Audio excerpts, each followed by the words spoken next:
کہ آؤ میرے ساتھ مقابلہ کرو. دوسری طرف سے بھی غیرت کھائی جاتی تھی, اور ان کا بھی جو سینئر ہوتا تھا یا بہت بڑا افسر ہوتا تھا وہ بھی اپنی ذرہ اتار کے, سارے کورز اتار کے آ کے لڑائی لڑتا تھا, اور وہیں پہ اکثر جنگوں کے فیصلے ہو جاتے تھے. عمران خان نے خیبر پختونخوا اور پنجاب کی حکومت چھوڑ کے, یعنی اپنی ذرہ اتار کے میدان میں کھڑے ہو کے للکارا کہ آؤ میرے ساتھ لڑو. دشمن اتنا بزدل تھا کہ جو عمران خان نے ذرہ پھینکی وہ بھی اٹھا کے اپنے اوپر پہن لی اور عمران خان کو مارنا شروع کر دیا. وہ برابر کا مقابلہ لڑ ہی نہیں سکتا تھا. تو میں اس سچویشن میں یہ سمجھا ہوں کہ اکیلے عمران خان کے خلاف اپنی پوری قوت استعمال کرنا شروع کر دی گئی, جبکہ وہ ایک فیئر فائٹ چاہ رہا تھا. وہ مردانہ وار مقابلہ کر کے ہار اور جیت کا فیصلہ کرنا چاہتا تھا. وہ آئین اور قانون کے اندر رہ کے اس ملک کو چلانے کا خواب دیکھتا ہے. وہ اسی خواب کی تکمیل کے لیے آئین کے اندر رہتے ہوئے جدوجہد کر رہا ہے. پنجاب اور خیبر پختونخوا کی حکومت توڑنا اور چھوڑنا یہ بھی آئینی اور قانونی جدوجہد کا حصہ تھا, لیکن دوسری طرف نامرد کھڑے تھے, دوسری طرف ڈرپوک بزدل کھڑے تھے. اتنا بزدل دشمن کہ کبھی کبھی ان پہ ترس آتا ہے. آپ یقین کریں کہ آج جو بھی عمران خان کے مخالف کھڑا ہے, تاریخ ان کو صرف میر جعفر اور میر صادق کے نام سے یاد کرے گی. کیا فائدہ ہوا اگر بظاہر ایک الیکشن کے لیے ان کو جیت بھی مل گئی, جو کہ ملے گی نہیں, یہ یاد رکھیے گا, مایوس نہیں ہونا آپ نے. ان کا باپ بھی آپ کو ہرا نہیں سکتا الیکشن والے دن. ان کی کانپیں ٹانگ رہی ہیں. یہ سب کرنے کے باوجود بھی ان میں ہمت نہیں ہے الیکشن میں جانے کی, اسی لیے کریک ڈاؤن میں اضافہ ہوا ہے. آپ نے اگر 70 سے 80% ٹرن آؤٹ کر دیا تو 3/4 اکثریت ملے گی پی ٹی آئی کو. آپ نے اگر 60% کے قریب ٹرن آؤٹ کر دیا تو 2/3 اکثریت پکی ہے. کچھ بھی یہ کر لیں, یہ کچھ نہیں اکھاڑ سکتے. یہ خواتین جیلوں میں بیٹھے ہوئے نواز شریف اور مریم کو شکست دیں گی, یہ میں آپ کو لکھ کر دینے کے لیے تیار ہوں. ان کو نکالیں گے تو نہیں, لیکن یہ وہیں سے کاغذات نامزدگی جمع کروائیں گی. اگر تو ایکسیپٹ ہو گئے, کیونکہ ابھی تک ان کو سزا تو نہیں ہوئی, ان کے خلاف تو چلان بھی جمع نہیں ہوئے.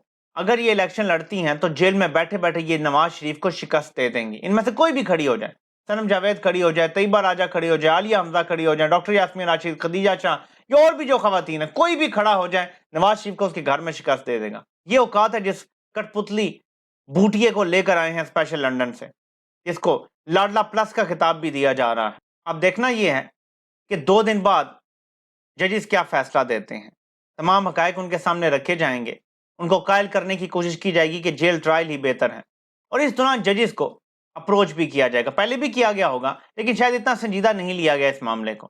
اپروچ بھی کیا جائے گا, اور ان کو اپنا فیصلہ اگر وہ سوچ چکے ہیں تو بدلنے کے لیے اپنے طریقوں سے, اپنے حربوں سے قائل کرنے کی کوشش کی جائے گی. میاں گل حسن اورنگزیب صاحب کا تو ریکارڈ یہ بتاتا ہے کہ وہ بلیک میل نہیں ہوتے. ہو سکتا ہے تھوڑا سا پیچھے ہٹ جائیں, لیکن بلیک میل نہیں ہوتے. لیکن ہم سمن رفت صاحبہ کو نہیں جانتے کہ کیا وہ سٹینڈ لے سکیں گی یا پیچھے ہٹ جائیں گی. اور اگر یہ سپلٹ ڈیسیجن آیا تو فیصلہ پھر سے ریفری جج کے پاس جائے گا, اور ریفری جج پھر کیا فیصلہ کرے گا یہ تو آپ اچھی طرح سے جانتے ہیں. میرے خیال میں اگر یہ ججز سٹینڈ لے گئے, سائفر کا کیس اوپن کر دیا گیا, تو پھر باقی سارے کیسز بھی اوپن ٹرائل کرنا مجبوری بن جائے گا, کیونکہ اسلام آباد ہائی کورٹ کا جب آرڈر آ جائے گا, جب تک اس کو سپریم کورٹ میں چیلنج کر کے ختم نہیں کروایا جاتا, باقی سارے کیسز بھی آٹومیٹیکلی اوپن کرنے پڑیں گے. پھر ان کو القادری ٹرسٹ کیس کی بھی سمجھ آئے گی, اور اس کی بھی میں آپ کو ایک چھوٹا سا پوائنٹ سمجھا دوں. ملک ریاض 190 ملین پاؤنڈ پاکستان لے کر آیا اور سپریم کورٹ کے اکاؤنٹ میں جمع ہو گئے. ٹھیک ہے جی, الزام یہ ہے عمران خان پہ کہ آپ نے اس کو یہ پیسے لا کے سپریم کورٹ اکاؤنٹ میں ایڈجسٹ کرنے میں مدد دی, جس کے بدلے ملک ریاض نے آپ کو یونیورسٹی کی زمین دی اور بنانے میں مدد دی. یہ الزام ہے جی. پہلی بات تو یہ کہ یونیورسٹی کی زمین 190 ملین پاؤنڈ کا معاملہ ہونے سے بھی 8 مہینے پہلے عمران خان کو دی جا چکی تھی, تو یہ تو یہیں پہ ختم ہو جاتا ہے. لیکن میں آپ کو اصل پوائنٹ بتانے لگا ہوں. 190 ملین پاؤنڈ پاکستان آیا عمران خان کے دور میں, لیکن یہ 190 ملین پاؤنڈ پاکستان سے گیا کب؟ کوئی منی لانڈرنگ ہوئی ہوگی تو پیسہ باہر گیا ہے نا, جس کی وجہ سے واپس لانا پڑا ہے نواز شریف کے دور میں. جن حاجی صاحب نے منی لانڈرنگ مبینہ طور پہ کروائی منی لانڈرنگ, وہ حاجی صاحب ہیں, اور ان کو دوبارہ اقتدار دینا ہے. جو ملک کا لوٹا پیسہ واپس لے کر آیا اور سپریم کورٹ کے اکاؤنٹ میں ڈلوایا, اس پر کیس بنا دیا. میرا آپ سے سمپل سوال ہے, جس نے منی لانڈرنگ کروا کے ملک کا پیسہ باہر بھیجا, کیس اس پہ بنتا ہے, یا جو ملک کا پیسہ واپس لے کر آیا کیس اس پہ بنتا ہے؟ سمپل سوال مجھے کمنٹس میں جواب دے دیں. آپ سے انشاءاللہ پھر ملاقات ہوتی ہے. اللہ پاک آپ سب کا حامی و ناصر ہو. آپ سب کو سننے کا بہت بہت شکریہ.